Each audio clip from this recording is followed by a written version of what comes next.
Halo pemirsa Before 30, sungguh senang bisa berjumpa dengan Anda kembali. Saya berharap Anda semua dalam keadaan baik-baik saja dan hari Anda menyenangkan. Bagaimana perasaan Anda sekarang? Apakah Anda sedang khawatir atau sedang senang atau bahkan lagi takut? Yang pasti, saksikan terus acara kami sebab saya yakin jiwa Anda akan memperoleh ketenangan. Nanti sebentar lagi saya akan membawa sebuah cerita tentang bagaimana rasa takut yang berlebihan hampir-hampir saja menghancurkan kehidupan, karir, bahkan kesehatan seorang tokoh yang sangat besar. Before 30 minutes, sebelum 30 menit hari ini program kami berakhir, saya yakin Anda akan bebas dari rasa takut Anda, dan hidup Anda pasti akan diubahkan, penyakit Anda disembuhkan, dan jiwa Anda bukan hanya memperoleh ketenangan, tapi juga keselamatan. Stay tune. Allah sumber kuatku, Allah sumber kuatku, Allah sumber kuatku dan bagianku selamanya. Semuanya.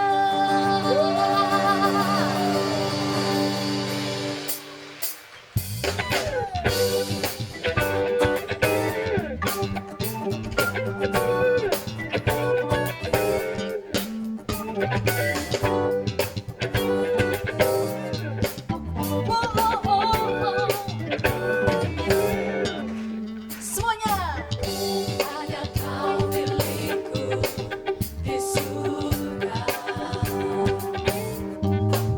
Tiada yang ku ingini di bumi, hanya kau. Tak kuandalkan kekuatanku, namun yang pasti kau tetap selamanya.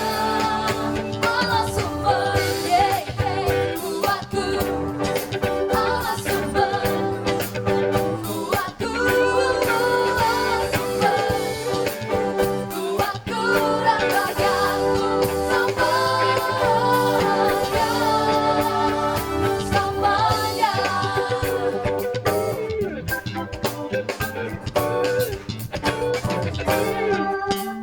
Here we go. Hanya kau milikku di surga. Tiada yang ku ingini di bumi, hanya kau. Tak kuandalkan kekuatanku, namun yang pasti kau tetap selamanya.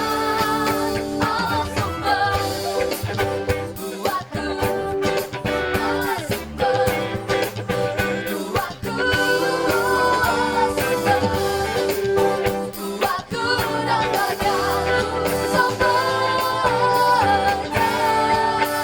Allah sumber kuatku, Allah sumber kuatku, Allah sumber kuatku dan bagianku selamanya.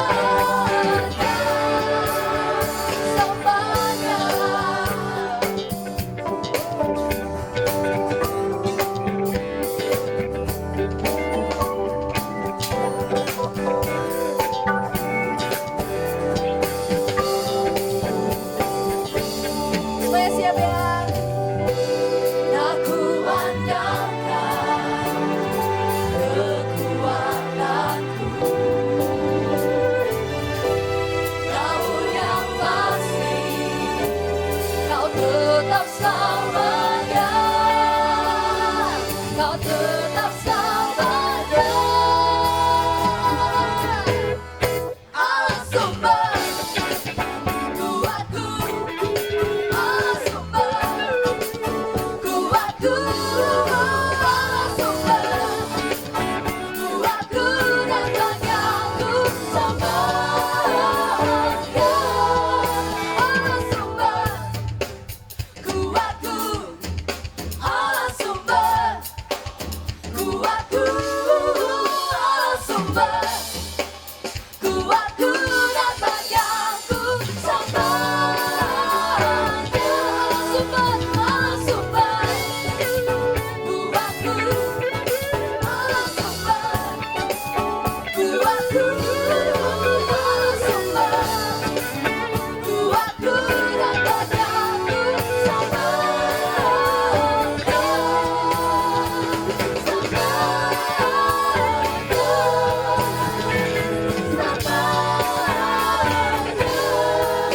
semuanya sama-sama katakan sambahnya.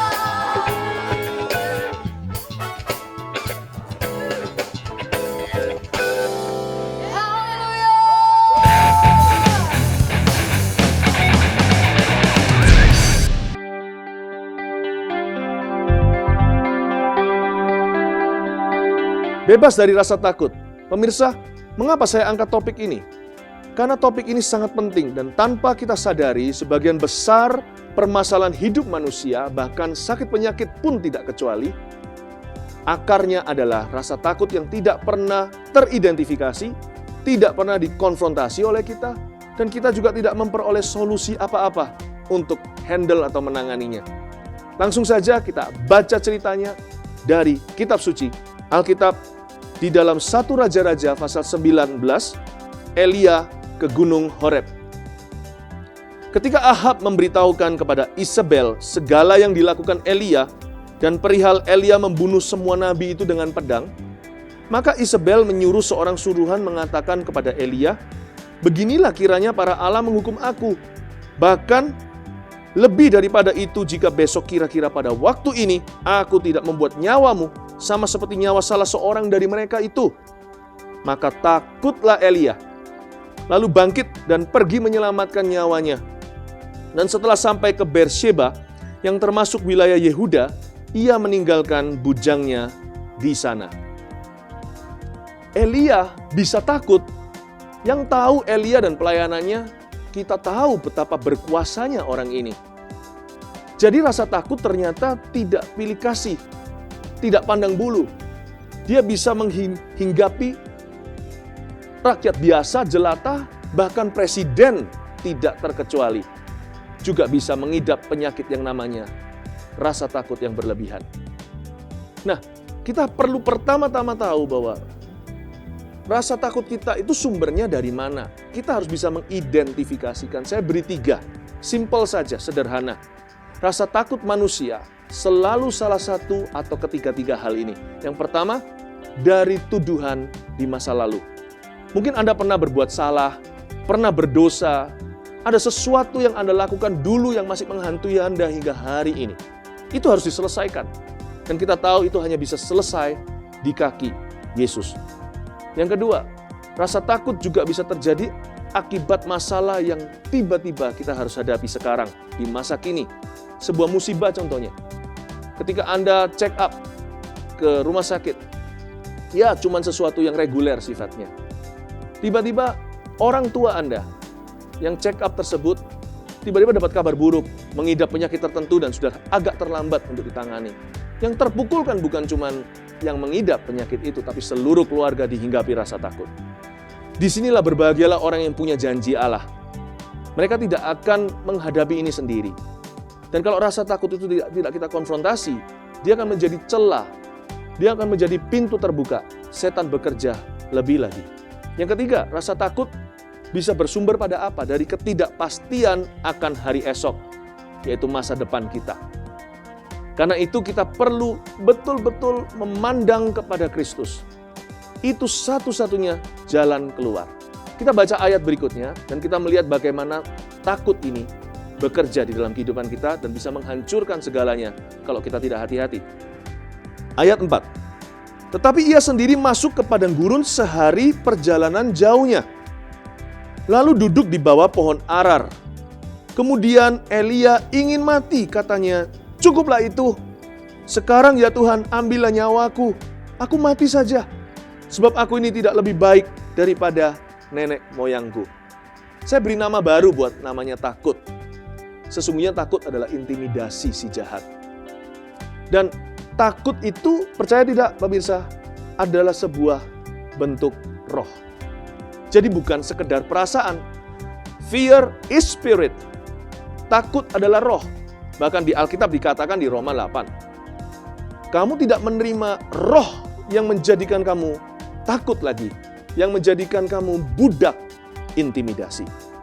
Jadi firman Tuhan jelas mengidentifikasikan dan definisikan yang namanya perasaan takut yang menggerogoti hidup manusia. Itu adalah bentuk pekerjaan roh jahat. Lain cerita kalau contohnya saya takut sesekali, namanya manusia, Elia aja bisa takut. Tapi kalau rasa takut itu terus persisten, terus tekun dalam diri kita, terus bersikeras dan tidak mau pergi, menghantui kita. Dan apalagi seperti Elia, menjadi stres. Depresi tidak bisa dihindari, bahkan perasaan ingin bunuh diri. Nah, itu sudah tidak normal. Dan saya tahu sekalipun sumbernya dari masa lalu, sekarang atau yang akan datang, itu menunjukkan bahwa kita tidak berakar pada firman Allah. Satu-satunya yang bisa membebaskan kita dari rasa takut ini. Dan ketika intimidasi itu dikalahkan, otomatis penyakit yang karena rasa takut akan disembuhkan. Keretakan, kehancuran yang karena sebuah emosi negatif akan juga diselesaikan.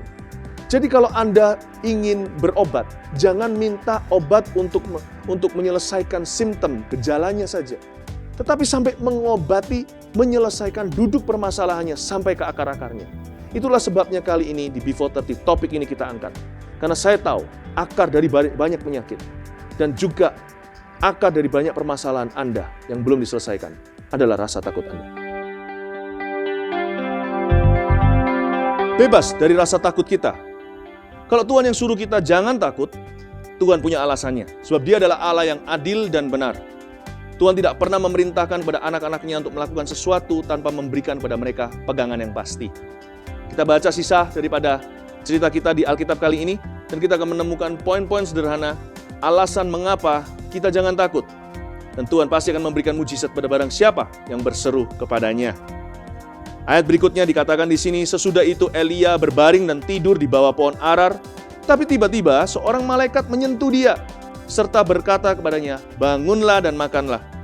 Ketika ia melihat sekitarnya, maka pada sebelah kepalanya ada roti bakar, dan sebuah kendi berisi air. Lalu Elia makan dan minum kemudian berbaring pula. Tetapi malaikat Tuhan datang untuk kedua kalinya dan menyentuh dia, serta berkata, bangunlah, makanlah. Sebab kalau tidak, perjalananmu nanti terlalu jauh bagimu. Poin pertama, mengapa kita jangan takut adalah pegangan yang kuat di dalam jiwa kita adalah karena Tuhan pasti menolong setiap orang yang berseru kepadanya. Dan tidak peduli apakah Anda orang Kristen atau bukan, barang siapa berseru kepada nama Tuhan Yesus akan diselamatkan, kata Alkitab. Apa artinya? Tuhan pasti akan turun tangan ketika kita angkat tangan.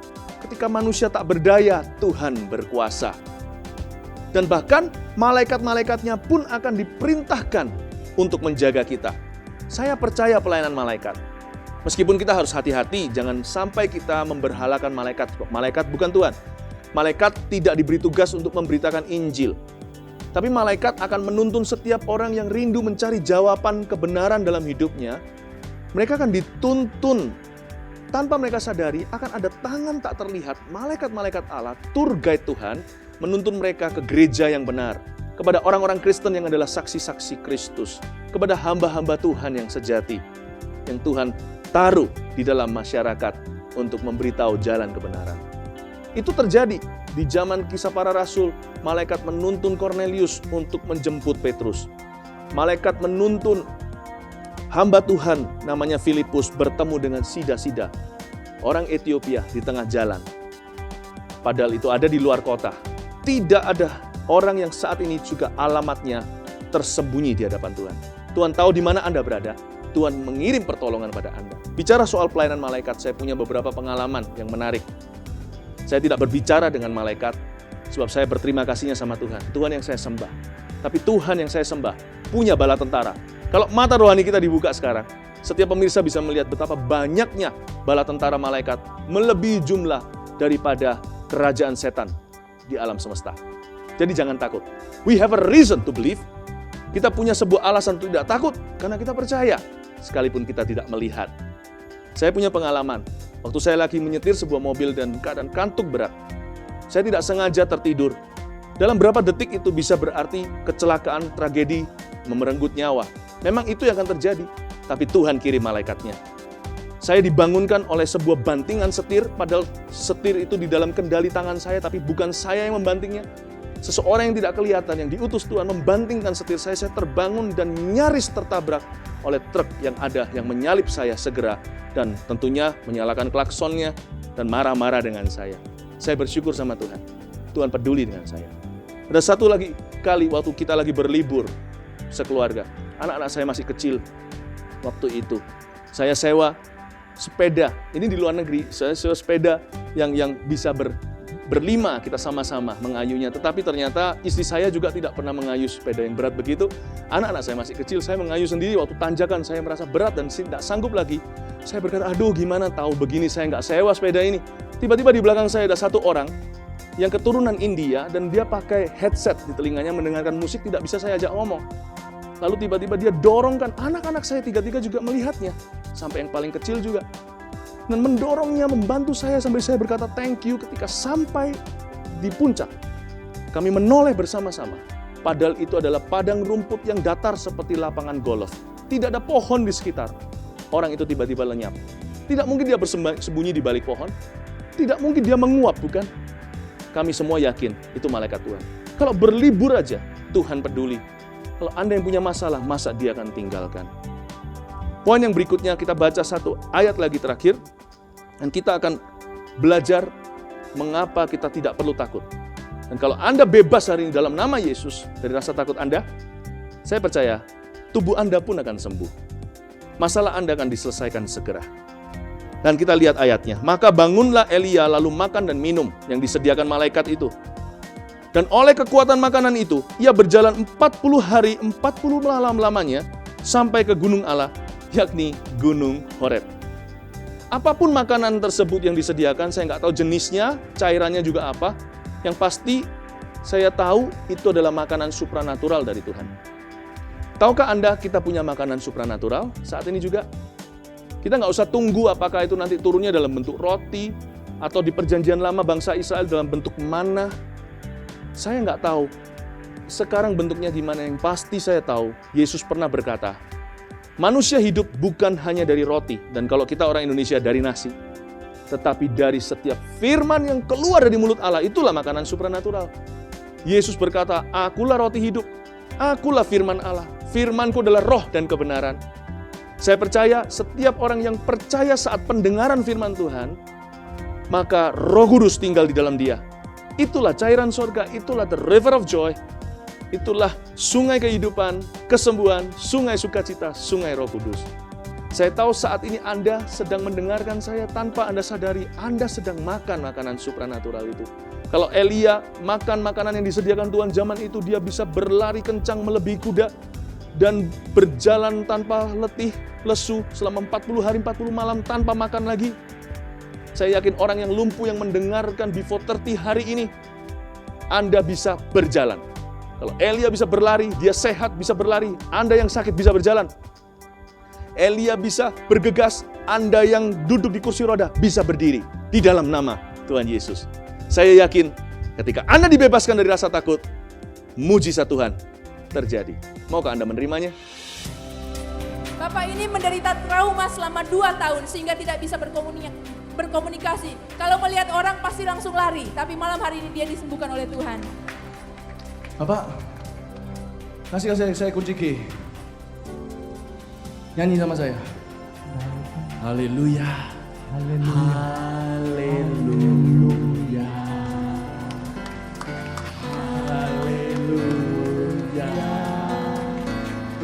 Haleluya. Haleluya. Haleluya. Haleluya. Haleluya. 美丽牧师这一位姐妹，她今天你看她还带着这个医院的条子，她是从医院来，她脚上还有静脉注射的管子。因为他有血栓在他的身体里，所以他整个人是非常的呼吸、心跳都是不正常的。但是今天你看他现在他有很大的平安，他知道当他饶恕，他以前里面有不饶恕，他饶恕的时候，神的平安在他的里面，他现在的心跳是正常的，他整个人有活力，他知道神医治他。你看他的身上的管子都还在，来，都需要医治。 I feel God's presence right now. 我感受到神的同在。 I'm sorry I cannot pay attention to all what you say just now, but doesn't matter. God loves you 神爱你， and God bless you. 神祝福你。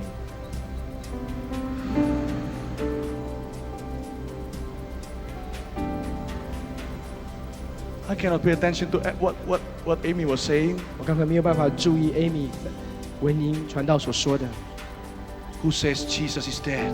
谁说耶稣是死的？